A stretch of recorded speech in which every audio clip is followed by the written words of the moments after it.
አንድ ደቀ መዝሙር ረጅም ዘመን ጉባኤ ቤት ውስጥ እንዲያሳልፍ ከሚያስገድዱት ነገሮች አንዱ በዚህ መጽሐፍ አንድ ጥበብ እንማርበታለን።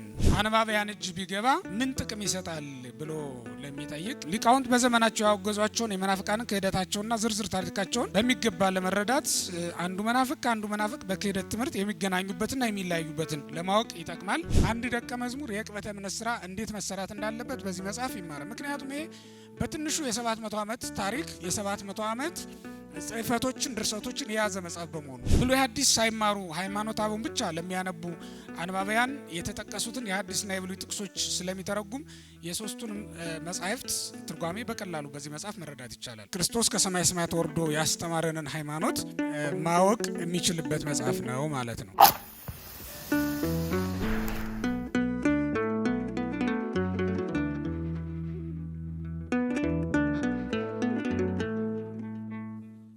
አንድ የአብነት ተማሪ ወይም የመጽሐፍተ ሊቃውንትን የሚያጠና ደቀ መዝሙር ከሃይማኖተ አበው መጽሐፍ ምን ሊያጠና ይችላል ወይም ምን ሊያውቅ ይችላል የሚለውን ነገር አንድ 7 ነጥቦችን እናንሳ። አንድ ሃይማኖተ አበው የሚማር ደቀ መዝሙር ከሃይማኖተ አበው መጽሐፍ 7 ቁም ነገሮችን ሊማር ይችላል ብለን እናስባለን እኛ በጉባኤ ቤት ያለን መምህራን ማለት ነው። አንደኛው ርትዕት ሃይማኖትን ነው።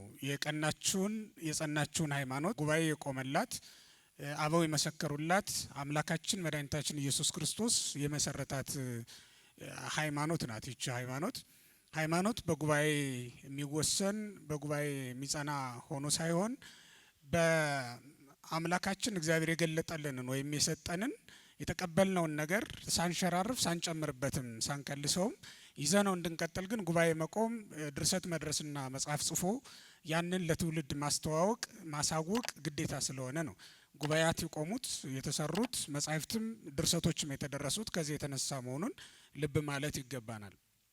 እና በጉባኤ የተወሰነችው ይቺ ሃይማኖታችን አሁን የተወሰነች ብዬ ስናገር በጉባኤ በስምምነት የተወሰነ እንዳይመስላችሁ ብዬ ነው። ሃይማኖት በስምምነት አይወሰንም። ባይሆን የተገለጠልንን የተሰጠንን ሃይማኖት ከእግዚአብሔር የተቀበልነውን ሃይማኖት እንዳይፋለስ እንዳይከለስ እንዳይበረዝ ለማድረግ ጉባኤ ይቆማል። አበው ይሰበስባሉ፣ ጉባኤ ያደርጋሉ። የሚደረገው ነገር ይሄ ነው ማለት ነው። በዚያ መልኩ የተቀበልናትን ሃይማኖት የትኛዋ ናት የሚለውን ነገር ለማወቅ ሃይማኖተ አበው መጽሐፍን ማንበብ ወይም ማወቅ ይገባዋል አንድ ደቀ መዝሙር ማለት ነው።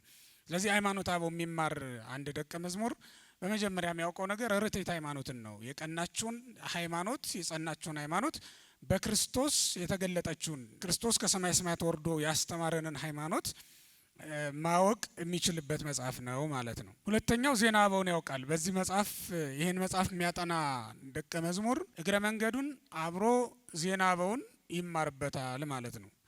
ምክንያቱም በዚህ መጽሐፍ ውስጥ በትንሹ 3 ነገር አለ ብለን ስለምናምን ነው። አንደኛው ነገረ መለኮት ነው። ይሄ መጽሐፍ ይዘቱ አንደኛው የነገረ መለኮት ነው። ሁለተኛው ደግሞ ዜና አበው ነው።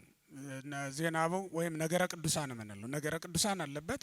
ሶስተኛ ነገረ መላእክት አለበት። እነዚህን ነገሮች ሁሉ የያዘ በመሆኑ እንዲያው ባጭሩ ዝም ብዬ በአንድ ርዕስ ደመድመው ግን ዜና አበውን በዚህ መጽሐፍ ሊማርበት ይችላል አንድ የቤተ ክርስቲያን ደቀ መዝሙር ማለት ነው።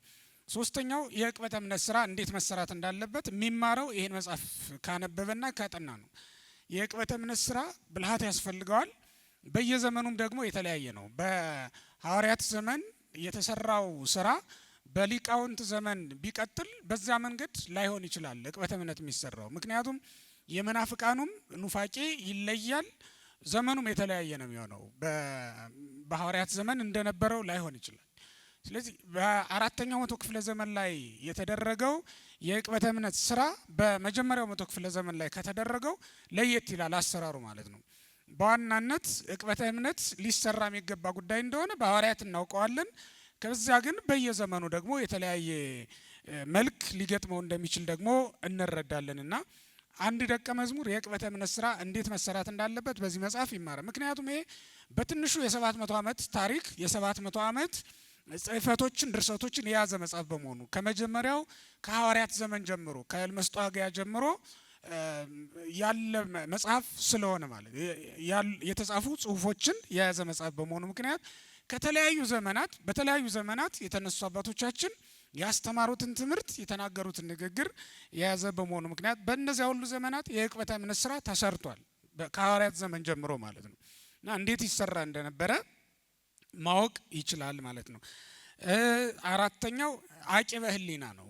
አሁን አቂበ ሕሊና በነገራችን ላይ ዕቅበተ እምነት የሚሰራው ከራሳችንም ጭምር ነው። የራሳችንም ሕሊና ስቶ መንገድ ለቆ ሌላ ሀሳብ እንዳይጨምር እንዳይቀላቅል በአበው ትምህርት ማስጠበቅ የምንችለው እነዚህን አይነት መጻሕፍት መመልከት ስንችል ነው ማለት ነው እና ይሄ የአቂበ ሕሊና ስራ ይሰራበታል ማለት ነው።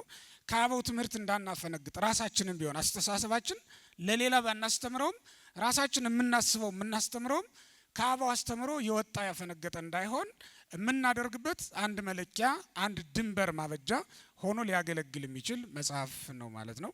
አምስተኛ ተዋስኦ ነው። ይሄ ኦርቶዶክሳዊ ስርዓቱን የጠበቀ የተዋስኦ ስራ ለመስራት በዚህ መጽሐፍ አንድ ጥበብ እንማርበታለን ማለት ነው።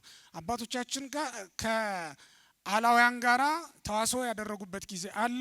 እርስ በርሳቸውም ደግሞ እንዲሁ አበው ከአበው ጋራ የተገናኙበት የተነጋገሩበት የተከራከሩበትም ጊዜ ደግሞ አለ ማለት ነው። በአበው መካከልም እርስ በርሳቸው ባለመግባባት በሚመስል ወይም ባለመግባባት መለያየት እስኪችሉ ድረስ ተዋስኦ ያደረጉባቸው ጊዜያት አሉ። ግን በዋናነት ደግሞ ይሄ መጽሐፍ የሚያሳየን ከተዋስኦ ምስለ አላውያንን ነው።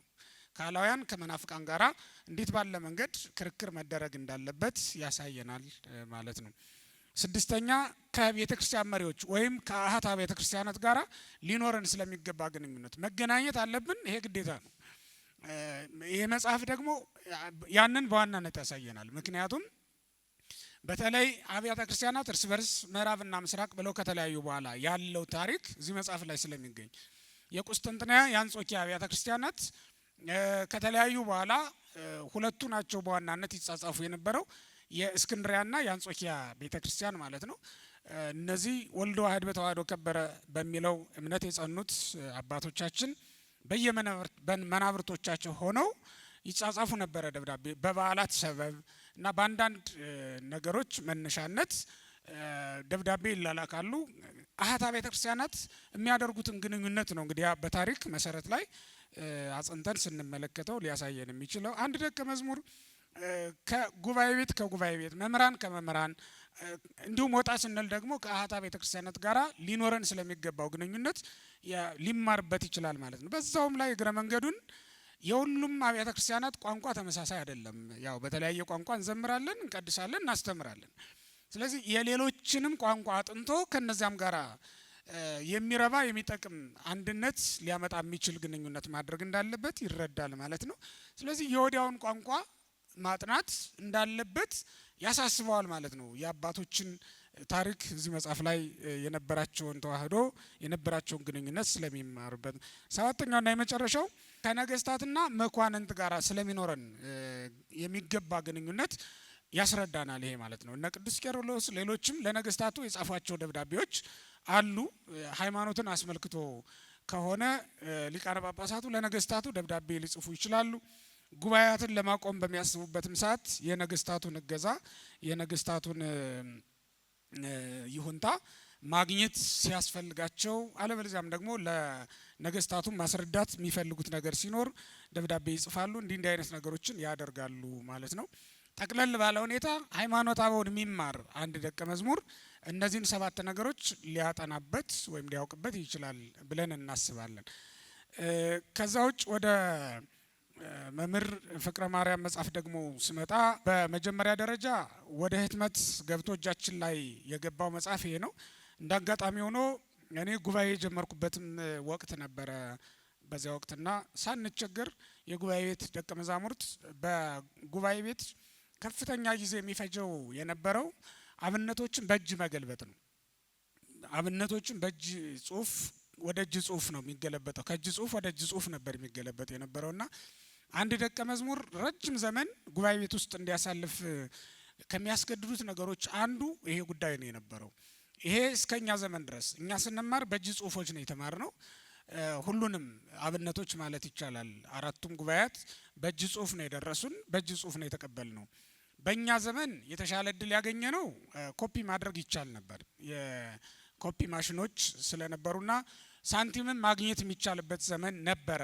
የአብነት ተማሪ ከኛ በፊት በነበረው ምናልባት ጠንካራ ለማኝ ከሆነ ቆላ ወርዶ ለምኖ እህል ያገኛል ወይም በቆሎ ይለምናል። ያንን በቆሎ ሽጦ ነው ሳንቲም ሊያገኝ የሚችለው። በእኛ ዘመን ግን አንዳንድ እርዳታ የሚሰጡ ሰዎች መገኘት ችለው ነበረ። እኛ እንዳጋጣሚ ሆኖ የደረሰን ማህበረ ቅዱሳን ነበረ። በየጉባኤ ቤቶቻችን እየመጣ ይሰጠን የነበረው ትንሽ ትንሽ ሳንቲም ማህበረ ቅዱሳን ነው። ያ ኮፒ ለማድረግ የምንከፍላቸውን ሳንቲሞች ሰጥቶናል ማለት ነው። በዚያ ምክንያት ያችን ስለሚያገኝ ተማሪው የእጅ ጽሁፉን መጻፍ ትቶ ወደ ምን ሄደ ማለት ነው? ወደ ኮፒ ወደ ማድረግ ሄዷል ማለት ነው። አንዳንድ ጊዜ ደግሞ የእጅ ጽሁፋቸው የማያምሩ ደቀ መዛሙርት እኔን ጨምሮ አለንና ከፍለን ማጻፍ ግዴታ የሚሆንበት ጊዜ ደግሞ ነበረ። ያ ከፍተኛ ዋጋ ነው የሚያስከፍለው፣ ጊዜም ይፈጃል። አንዳንድ ጊዜ የማይቻልበትም ሁኔታ ሊኖር ይችላል። ተጀምሮ ሊቀር የሚችልባቸው ሁኔታዎች አሉ እና ከዛ ሁሉ ችግር አውጥቶናል። እንግዲህ እስከ እኔ ዘመን ድረስ እንደዛ ሆነ ብዬ ከነገርኳችሁ እኔ ሳስተምር ደግሞ የአንዳንድ የሐዲስ ኪዳን መጻሕፍትም መታተም ጀምረው ነበር። የብሉይ ኪዳን መጻሕፍትንም በተለይ ኦሪቶችን ጠቅላይ ቤተ ክህነትን ማሳተም ጀምሮ ስለነበረ ችግሮቹ እየተቀረፉ መጥተው ነበር ቀስ በቀስ። ይሄ መጻሕፍተ ሊቃውንት ላይ ነበረ እጥረት የነበረው። እኔ ሲጀምር በመጀመሪያ ያገኘሁት በህትመት ደረጃ የመጋቢ ሐዲስ ፍቅረ ማርያምን መጽሐፍ ነው ያገኘሁት። ስለዚህ የጠቀመኝን ጥቅም በዛው እግረ መንገዱን መግለጽ ስለምፈልግ ነው ያነሳሁት። ከዛ በኋላ ክቡር ጌታው ሊቀ ሊቃውንት ዕዝራ ሐዲስ የኔታ ዕዝራ እሳቸው ማሳተሙ። ከዛ በኋላ ሌሎችም ቀጥለዋል ይመስለኛል። እንዲህ ያለ ነው የመጣው እና በመጀመሪያ ግን አዘጋጅተው እንዲያደርገው ስለሰጡን እያመሰገን በወቅቱ እጅግ ተጠቅመንበት እንዳለፍ መግለጽ ለደራሲው ወይም ላዘጋጁ ደስታን የሚፈጥር በመሆኑ መግለጽ ስላለብኝ ነው በእናንተ ፊት። ይህንን መጽሐፍ እንግዲህ በዛ መልኩ ካገኘነው ጀምሮ አሁን ለአራተኛ ጊዜ ታትሟል። እኛ እንዳጋጣሚ ሆኖ የደረሰን የመጀመሪያው እትም ስለሆነ አሁን የምጠቅሳቸው አንዳንድ ገጾችና ምዕራፎችም ከመጀመሪያው እትም የተወሰዱ መሆናቸውን ልብ እንድትሉልኝ እፈልጋለሁ። አዲሱን ገና ዛሬ ማየቴ ነው ከእናንተ ጋራ። ስለዚህ ከአዲሱ የጠቀስኩት ጥቅስ አይኖርም ማለት ነው። ይህንን መጽሐፍ እንግዲህ ልዩ የሚያደርገውና እትሙን መጽሐፍ ስንቀበል የተጠቀምናቸውን ነገሮች በዛው ለማሳየት ያክል አንደኛው እንግዲህ ምንድነው የአበውን የትርጓሜ ስልት ሳይለቅ የተሰራ መሆኑ ነው። ይህንን መጽሐፍ ልዩ የሚያደርገው ወይም የጠቀመን ማለት ነው። እጃችን ላይ ከነበረው የእጅ ጽሁፍ አብነት የተለየ እንዳይሆንብንና እንግዳ ነገር ሆኖብን እንዳንጨነቅም ያደረገን አንዱ ምንድነው በተለይ አንድም በማለት ፋንታ ቦ የሚለውን ምልክት ይጠቀሙ ነበረ። የመጀመሪያው እትም ላይ እንደዚያ ነው። አሁን ተቀይሮ ከሆነ እሱን ኃላፊነት አልወስድም። የምናገረው ያየሁትን እትም ስለሆነ ነው ምስክርነት የምሰጠው። ቦ ማለት በትርጓሜ ቤት ሕግ መሰረት ቦ ዘይቤ ማለት ነው። ቦ ዘይቤ የሚል የግዕዝ በግዕዝ ትርጓሜ ስልት ነው ይሄ። እንዳለ ያንን በመጠቀም አሁን አብነቶቻችን ቦ ነው የሚሉት አንድም በማለት ፋንታ ነው እና በአንዳንድ ህትመቶች ላይ ሌሎች መጻሕፍት ሲታተሙ የሐዲስ ኪዳንም የሌሎችም መጻሕፍት ሲታተሙ ቦ በማለት ፋንታ አንድም ብለው ያሳተሙ አሉ። ግን በግዕዝ በግዕዝ ትርጓሜ ላይ ደግሞ የተቀመጠውና የለመድነው ስልት ቦ ማለት ስለሆነ ያ በመቀመጡ ለእኛ በወቅቱ ደስ ብሎን የተቀበልነው መሆኑን ለማሳየት ነው።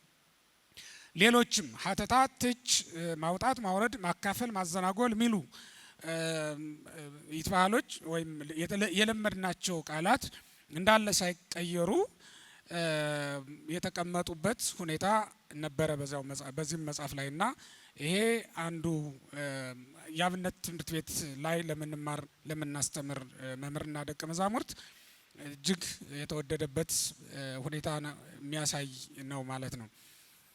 ሌላው በታሪካዊ ማብራሪያ በተለይ ደግሞ የእጅ አብነቱና በሌሎቹ የታተሙ አብነቶች ላይ ስማቸው ተጠቅሶ ነገር ግን ዝርዝር ታሪካቸውና ምንፍቅናቸው ያልተነገሩን መናፍቃን አሉ። ስማቸው አለ፣ ኑፋቂያቸውም ቢሆን በጥቂቱ ለመልስ የሚሆነው ያክል ብቻ ነው ተጠቅሶ የምናገኘው እንጂ ኑፋቂያቸው ሙሉ በሙሉ ምን ይሉ ነበረ አስተሳሰባቸው አልገባም፣ በመጽሐፎቹ ላይ አናገኘውም። ምክንያቱም አባቶቻችን የነሱን የመናፍቃኑን ሀሳብ ማስረዳት ማስረት ሳይሆን አላማቸው የተሰጣቸው ምላሽ ማሳወቅ ስለነበረ በእርግጥም ያ አይጠበቅባቸውም። ግን ዝርዝር ጉዳዮችን ሄደን መጻሕፍትን አገላብጠን ለማግኘት አንዳንዶቹ እኛ ሀገር በእኛ ቋንቋ ከመጡልን መጻሕፍት ውስጥ የማይገኙ ሁሉ ሊኖሩ ይችላሉ። እነዚያን በህዳግ በማስታወሻ ወይም እናንተ በግርጌ ማስታወሻ የምትሉት ነው። አንዳንዶቹ በእርግጥ በዛው ከአብነቱ ቀጥሎ በዛው የገቡ ናቸው። ያ በእርግጥ ትንሽ ያውካል። በግርጌ ማስታወሻ ቢሆን ደግሞ የበለጠ ያምራል። ለምንድን ነው ያውካል ምለው? የአብነት ተማሪ አብነቱን ለብቻው ሲያገኘው ለወንበር ትምህርት በጣም ጥሩ ለይቶ ለማጥናት ስለሚመቸው ማለት ነው። ስለሚመች ተጨማሪ እውቀት ለማግኘት ግን የዚያን መናፍቅ ኑፋቄውን በሚገባ ደግሞ ለማወቅ እና ምላሾችን ከዚያ በመቀጠል የአበውን ሕሊና መሰረት በማድረግ በአበው ሕሊና ተመስርቶ ቀጥሎ ግን ሌላ ምላሽ ላዘጋጅ ብሎ ቢያስብ ለማዘጋጀት ይጠቅመዋል ማለት ነው። ሙሉ የኑፋቄውን ሀሳብ ማግኘት ከቻለ ከዛ ቀጥሎ እሱም ራሱ ለዚያ መናፍቅ እንደ ዘመኑ ደግሞ ምላሽ መስጠት የሚችልበት ሁኔታ ይኖራል ማለት ነው። ምክንያቱም እዚህ ሙሉ የአበው አስተምሮም ሙሉ በሙሉ አይደለም የሚቀመጠው፣ በከፊል ተከፍሎ የሚመጣ ነው። ሃይማኖተ አበው ሲጀመር የአንድ ሊቅ ሙሉ ድርሰት አይመጣበትም፣ አይካተትበትም። ከዚያ ከመጻሕፍቶቻቸው ተከፍሎ የመጣ ነው። የነ ቅዱስ ቄርሎስን ብንወስድ መልሕቅ ከሚሰኘው መጽሐፋቸው የሚመጣ አለ። የነ ቅዱስ ኢጲፋኒዮስን ብንወስድ አንክሮጦስ ከሚባል መጽሐፋቸው የሚመጣ አለ። የተለያዩ ሊቃውንት በተለያየ ጊዜ ከደረሷቸው መጽሐፍት የሚመጣ ነው። የነ ቅዱስ ባስልዮስን ስንወስድ እንደዚሁ ስለ መንፈስ ቅዱስ የጻፈው መጽሐፍ አለ። ስለ ሌሎችም ጉዳዮች ከጻፏቸው መጽሐፍት ከነ ቅዱስ ጎርጎርዮስንም እና ዮሐንስ አፈወርቅንም ተከፍሎ የሚመጣ ነው እንጂ ይሄ ሙሉ ሀሳብ የሚቀመጥበት ስላልሆነ ለአንድ መናፍቅ የሚገባውን በቂ መልስ ለመስጠት ያ ደቀ መዝሙር የአበውን ሕሊና መሰረት አድርጎ ማስቀጠል እንዲችል ስለሚረዳው ሙሉውን ማብራሪያ መጨመራቸው ለኛ ያለው ጠቀሜታ እጅግ የጎላ ነው ማለት ነው። ለምሳሌ ገጽ 17 እና 18 እንዲሁም ገጽ 84 እና 85 ላይ ብንመለከት ለዚህ አሁን ለተናገርኩት ነገር ማስረጃ ማግኘት እንችላለን ማለት ነው። እንዲሁም የሊቃውንቱም ራሳቸው ስማቸውና ድርሰታቸው ተጽፎ በሌሎች አብነቶች የተወሰነ ታሪካቸው ተገልጾ ግን ሙሉ ታሪካቸው ሳይገለጽ ይቀራል። ያንን ዜና ልደታቸውን ዜና ገድላቸውን በጠቅላላ ከነ ሀገራቸው ማለት ነው ጠቅሶ በሚገባ የነበሩበትን ዘመን ጨምሮ በማስረዳት ረገድ የመጋቢ ሐዲስ ፍቅረ ማርያም የሰጡን መጽሐፍ ለኛ በአብነት ትምህርት ቤት ለምንኖር ሰዎች እጅግ ጠቀሜታው የጎላ ነበረ። ለዚህ እንደ ማስረጃ የነ ጎርጎርዮስ ገባሬ መንክራትን የነ አግናጤዎስን መጥቀስ እንችላለን። ገጽ 57 እና የአቡሊዲስንም ገጽ 232 ላይ ብንመለከት ለዚህ አሁን ለተናገርኩት ነገር ማስረጃ ማግኘት እንችላለን ማለት ነው። አንዳንድ ጊዜ ደግሞ የታሪክ ማስታረቅና ማስማማት ስራም ይሰራል መጽሐፉ። ለምሳሌ ገጽ 187 ላይ የቅዱስ ኤፍሬምና የቅዱስ ባስልዮስን ታሪክ የሰራበትን መንገድ እንደ ማስረጃ ማጥቀስ እችላለሁ ማለት ነው። ሌላው ምንድነው? በአንጾኪያና በእስክንድሪያ በተመሳሳይ ስም ይጠሩ የነበሩ ሊቃነ ጳጳሳት ስለነበሩ የትኛው ለየትኛው መልእክት እንደጻፈ ደግሞ ለይቶ ለማወቅ እንደዚሁ አንዳንድ ጊዜ የስም መመሳሰል ይኖርና የዘመን መዛነፍ ሊፈጥር ይችላል። ታሪክን ሙሉ በሙሉ ጠንቅቆ አለማወቅ የስም መዛነፍን የዘመን መዛነፍን ሊያመጣ ይችላል። ምክንያቱም ተመሳሳይ ስም ያላቸው ሊቃነ ጳጳሳት በአንድ መንበር ላይ ተሽሞ ሊሆን ይችላል በተለያዩ ዘመናት ማለት ነው። እና የስም መመሳሰሉ ብቻ መርጦ ወስዶን ዘመናቸውን ሳንጠነቅቅ ልንናገር እንችላለን። ከዚያ ደግሞ ደብዳቤውን የተጻጻፉት አካል በዚያ ዘመን ያልነበረ ሊሆን ይችላልና ውሸታም ሊያደርግ ይችላል። ለምሳሌ እስክንድሪያ ላይ ያለው አባት የጻፈበት ዘመን ለአንጾኪያው ቤተክርስቲያን የጻፈበት ዘመን በዚያ በአንጾኪያ ቤተክርስቲያን እንደዚህ አይነት ሰው የነበረበት ዘመን ላይሆን ይችላል እና ታሪክ ለሚያጠናና ታሪክ ለሚያውቅ ሰው ትንሽ ያስቸግር ነበረ። ይህንንም በማጥራት ረገድ የሰጠን ጠቀሜታ አለ ለማለት ነው። በተጨማሪም ሊቃውንቱ ከብሉይ ከአዲስ ያመጡና የጠቀሷቸውን ጥቅሶች እንዲል በማለት ብሉያትን አዲሳትን በመፈለግ በማጥናት በማንበብ አንድ ደቀ መዝሙር ያንን የተጠቀሰውን ጥቅስ ፈልጎ እንዲያገኝ አድራሻቸውን መጥቀስ የተለመደ አይደለም። በጉባኤ ቤቶች ባህል ይሄ የተለመደ አልነበረም። መጋቢ አዲስ ፍቅረ ማርያም ግን እነዚያን አድራሻቸውን ፈልጎ በማስቀመጥ በህዳግ ማስታወሻ ላይ በማስቀመጥ እኛን ከድካም የሚገላግል ስራ ሰርተው አስቀምጠውልናል ማለት ነው። እንዲሁም ከተለያዩ የሊቃውንት መጻሕፍት ላይ የተጠቀሱ ጥቅሶች ካሉ እንደዚሁ በህዳግ በዋቢነት በማስቀመጥ እነሱንም ልክ እንደዛው አስቀምጠውልናል ማለት ነው። ከዛ በተጨማሪ አንዳንድ ማብራሪያዎች ላይ ተጨማሪ ማብራሪያ የሚያስፈልጋቸው ትርጓሜዎች ወይም ንባባት ይኖራሉ። እነዚያን ንባባት ተጨማሪ ትርጓሜ ሲያስፈልግ እንዴት ማግኘት እንዳለብን ያስረዱበትን መንገድ ወይም ጨምረን እንድናነብ እነዚያንም ነገሮች ጨምረን እንድናያቸው አስቀምጠውልናል። ለምሳሌ የነ ገጽ 656 ላይ ያለውን ሀበ አምላኬ ወአምላክክሙ ሀበ አቡዬ ወአቡክሙ የሚለውን ማስረጃ ወደ ቄርሎስ ዘኢየሩሳሌም የተረጎመው ነው። ቄርሎስ ዘኢየሩሳሌም የተረጎመውን እሳቸው ደግሞ ለምን ላይ ነው ያመጡልን ማለት ነው።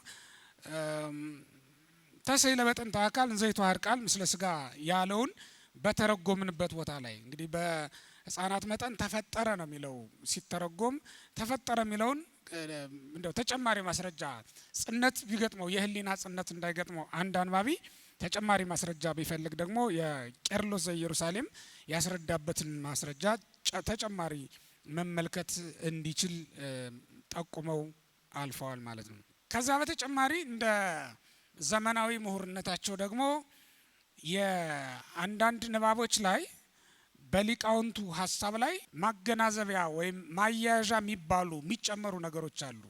ከመዘይቤሉ መምህራን ማለት ወይም አርስት እንደ መስጠት ያሉ ተጨማሪ ነገሮች ሊኖሩ ይችላሉ ማለት ነው። ያ ሊቁ ያልተናገራቸው ሊሆኑ ይችላሉ እና ለምሳሌ ምንድነው አበዊነሂ እለተጋቡ በኒቅያ ከመዘይቤሉ ነው የሚለው። አሁን ይሄ ገጽ 243 ላይ ያለውን ነው የጠቀስኩላችሁ። አሁን እዛ ላይ ያለውን ነገር እሳቸው ተጨማሪ ማብራሪያ ሰጥተውበታል። ምክንያቱም አበዊነሂ እለተጋቡ በኒቅያ ነው የሚለው። ይሄ እንዲህ የሚሉ አባቶች ምንጊዜም ቢሆን ከኒቅያ ጉባኤ በኋላ የተነሱ ናቸው ተብሎ ይታሰባል። ምክንያቱም የኒቅያ ሊቃውንትን ወይም ሰለስቱ ምዕትን ጠቅሶ የሚያስተምር ከኒቅያ ጉባኤ በኋላ የተነሳ ሊቅ ስለሆነ ማለት ነው። ይሄኛው ሊቅ ግን ከኒቅያ ጉባኤ በፊት የተነሳ ሊቅ በመሆኑ ይህንን እንድንረዳው ማብራሪያ ጨምረውበት አግኝተናልና ይህም እንግዲህ በሃይማኖተ አበው መጽሐፍ ላይ በኋላ የተነሱ መምህራን አንዳንድ ሀሳቦችን ወይም ማገናኛ ሊሆኑ የሚችሉ አረፍተ ነገሮችን እንደጨመሩባቸው እንድናስብ ያደርገናል ማለት ነው። እንግዲህ ለሊቃውንትና በተለያዩ አንባቢያን እጅ ቢገባ ምን ጥቅም ይሰጣል ብሎ ለሚጠይቅ አንድ ሰው መጽሐፉ ምን አይነት ጥቅም ሊሰጥ ይችላል ብዬ አስባለሁ። አንደኛው ሊቃውንት በዘመናቸው ያወገዟቸውን የመናፍቃንን ክህደታቸውና ዝርዝር ታሪካቸውን በሚገባ ለመረዳት አንዱ መናፍቅ በክህደት ትምህርት የሚገናኙበትና የሚለያዩበትን ለማወቅ ይጠቅማል። ያው አንዳንድ ጊዜ መናፍቃኑ ራሳቸው የሚገናኙባቸው የሚለያዩባቸውም ነገሮች ደግሞ አሉ። አንዱ የጀመረውን ሌላውን መናፍቅ ደግሞ ምላት ይሰጠውና ወይም ተጨማሪ የሆነ ነገር ይጨምርበትና ወደ መድረክ ይዞት ብቅ ይላል። ምናልባትም በመጀመሪያ ሀሳቡን ባነሳው መናፍቅ ዘመን ጉባኤ ተሰርቶ ሳይወገዝበት ይቀርና እውቅና የሚሰጠው በዚያ መጨረሻ ላይ ጉባኤ በተደረገበት ሊሆን ይችላል። ለምሳሌ እነ ንስጥሮስንም ብንወስድ የጀመሩት ሌሎች ናቸው። እነ ዲዮድርስ የጀመሩት ነው። ከዛ በኋላ የታወቀውና ወደ መድረክ የመጣው በእርግጥ መድረክ ላይ በማውጣት እንደ ንስጥሮስ እድለኛ ያለ ከሱ በፊት ማንም የለም። ምክንያቱም ሌሎቹ የፓትርያርክነት ማዕረግ ያገኙ አልነበሩም። የፓትርያርክነት መንበሩን ሲያገኝ መድረክ የማግኘት እድሉም ሰፊ ነው፣ የመደመጥ እድሉም እንዲሁ ሰፊ ነው። እና ወደ መድረክ ያወጣውና ጉባኤ እንዲቆምለት ሀሳቡ ቤተክርስቲያንን የሚያናውጥ አድርጎ ያነሳው ንስጥሮስ ነው የነበረው። ሀሳቡ ግን ከሱ በፊት የነበሩ ሰዎችም ያነሱት ጉዳይ ነው የነበረው፣ በኋላ ላይ ሲጠና ማለት ነው። የሌሎችም አለ እንግዲህ በኋላ ላይ እነ ቅዱስ ባስልዮስም መጽሐፍ የጻፉለት ድርሰት የደረሱላቸው ኑፋቂያት ከዛ በፊት የነበሩ መናፍቃን በተለይም ከኒቅያ ጉባኤ በፊት የነበሩት ያነሷቸው የነበሩ ክህደቶች ናቸው። በኋላ ላይ ግን አንዳንዶቹ መናፍቃን የግሪክን ፍልስፍና አብረው የቀመሱና ያጠኑ በመሆናቸው ምክንያት ፍልስፍና የተሞላበት ወይም ፍልስፍናውን ጠጋ ብሎ የመጣ አደረጉትና በጣም ረቀቅ ዘመን አድርገው አመጡት። ስለዚህ የሰማያኑን ልቡና የመግዛት አቅም እንዲኖረው አደረጉት ማለት ነው። እና አርዮስንም ብንወስድ እና ሌሎችም ብንወስድ ፍልስፍናውንም እና በዘመኑ የነበረውንም ትምህርት ያጠኑ በመሆናቸው ምክንያት ለሕዝብ በጣም ምቹ እንዲሆን አድርገው ነው ያቀረቡት። እና በተለያዩ ዘመናት የተነሱ አባቶች ለዚያ ምላሽ እየሰጡ ፍልስፍናውንም አብረው ያጠኑ በመሆናቸው ግሪክ ወርደው ፍልስፍናውን ያጠኑ የዘመኑንም እውቀት የነበራቸው በመሆናቸው ምክንያት የሚገባቸው ምላሽ መስጠት ችለዋል ማለት ነው። ይህንን እንግዲህ አንድ አንባቢ ከቤተ ክህነትም ወይም ከአብነት ትምህርት ቤትም ውጭ ያለ አንድ አንባቢ ይህንን በሚገባ እንዲያጠናበት የሚያስችል ሆኖ አግኝተነዋል ማለት ነው። ሌላው የሊቃውንትን ዝርዝር ታሪክ ለመረዳት ቢፈልግ አንድ ሰው በእንግሊዝኛም በአማርኛም የተጻፉ መረጃዎች ወይም ማስረጃዎች አሉ። እሱን ማግኘት ይችላል ማለት ነው። እንደቀደሙት እንደኛ ዘመን ወይም እንደ አብነት ትምህርት ቤት ደቀ መዝሙር ዜና ገድሉ ዕለተ ዕረፍቱ አልመጣልንም ብሎ ማለፍ አይችልም። ያው ዜና ገድል አለው ባይመጣልን ነው እንጂ ይሄንን ያው የኛ መምህራንም ያውቃሉ። ለዚህም ነው አልመጣልንም ብለው ነው እንጂ ያለፉት የለውም አይደለም የሚሉን ስላልመጣልን ነው ያሉት። አሁን ያሉ መምህራን ይሄን ማምጣት ግዴታ አለባቸው። ምክንያቱም ዘመኑ መረጃ ለማግኘት ብንዳስስ ከሩቅ ሳይሆን እዛው እጃችን ላይ መረጃ ማግኘት የምንችልበት ዘመን በመሆኑ ምክንያት እንደውም ከዚህ በላይ መስራት ይቻላል። እግረ መንገዱን በዛው ቅድስት ሥላሴ ዩኒቨርሲቲ አዳራሽ ውስጥ ስለሆነ ያለውት በቴዎሎጂ ውስጥ ያሉ በቴዎሎጂ ትምህርት ቤት የሚያልፉ መምህራን እኛን ሊጠቅሙ የሚችሉ በአብነት ትምህርት ቤት ያለን መምህራንና ደቀ መዛሙርትን መጥቀም የሚችሉት ይሄን ቢያሟሉልን ነው ማለት ነው። የቀደሙ አባቶቻችን የወዲያኛውን ዓለም ቋንቋ በማጥናታቸው የጠቀሙን ጥቅም እሱ ነው። ስለዚህ በእንግሊዘኛ ማስተማሯ ቤተክርስቲያኒቱ በእንግሊዘኛ የተጻፉ ወደ አማርኛ ያልተመለሱ አዳዲስ እውቀቶችን ለኛ መጨመር እንድትችሉ ታስቦ መሆኑን በዛው እግረ መንገዱን እንደው ያው ታውቁታላችሁ። ግን እንድትሰጡን እንደምንጠብቅ እንድታስቡ ይሄንን እንጠብቃለን። በአብነት ትምህርት ቤት ያለን መምህራንና ደቀ መዛሙርት ከናንተ ከምንጠብቃቸው ስራዎች አንዱ ይሄ ነው ማለት ነው። ሌላው ብሉይ ሐዲስ ሳይማሩ ሃይማኖተ አበውን ብቻ ለሚያነቡ አንባቢያን የተጠቀሱትን የሐዲስና የብሉይ ጥቅሶች ስለሚተረጉም የሶስቱንም መጻሕፍት ትርጓሜ በቀላሉ በዚህ መጽሐፍ መረዳት ይቻላል። ሶስቱንም ጉባኤያት ላይ ያሉ ሀሳቦችን ማስረዳት የሚችል ነው ማለት ነው። የእነዚያንም አድራሻ በቀላሉ ማግኘት የሚያስችል በመሆኑ ማለት ነው። በተጨማሪም ለዘመኑ የታሪክ ተመራማሪ ትውልድ በሃይማኖተ አበው ያሉ የአበው ሕይወት ታሪኮችን በሚገባ አጥንቶ ማስቀመጡ የሚሰጠው ጠቀሜታ ላቅ ያለ ነው። በመጨረሻም በህዳግ የተጠቀሱ ጥቅሶች ይህን መጽሐፍ ለሚያነብ ሰው የአበው ትምህርት በመጽሐፍ ቅዱስ ምስክርነት እንዴት እንደተረጋገጠና መጽሐፍ ቅዱስን በአግባቡ ለመረዳት የሚያግዝ ሆኖ አግኝቼዋለሁ ማለት ነው። እንግዲህ እኔ ይህንን መጽሐፍ ስመለከት የገረሙኝን ወይም አዲስ ናቸው ተጨማሪ ጸጋ ሰጥቶናል ወይም ተጨማሪ እውቀት ሰጥቶናል ብዬ ማስባቸውን ፊቴ ላይ የመጡልኝን ሀሳቦች ነው ያካፈልኳችሁ። ከዚህ በላይ ሌሎች መምህራን የሚናገሩበትን ጊዜ ማጥፋት ነው የሚሆነውና ከዚህ በላይ አልናገርም። በድጋሚ እንኳን ደስ አለዎት እያልኩ መምህራችንን ከዚህም በተጨማሪ ሌሎች መጻሕፍትንም ጽፈው እንደሚያስነብቡን ከዚህ በፊትም እንዳደረጉት ተስፋ አደርጋለሁ። እኔ እዚህ ላይ ይበቃኛል። እግዚአብሔር ይስጥልኝ።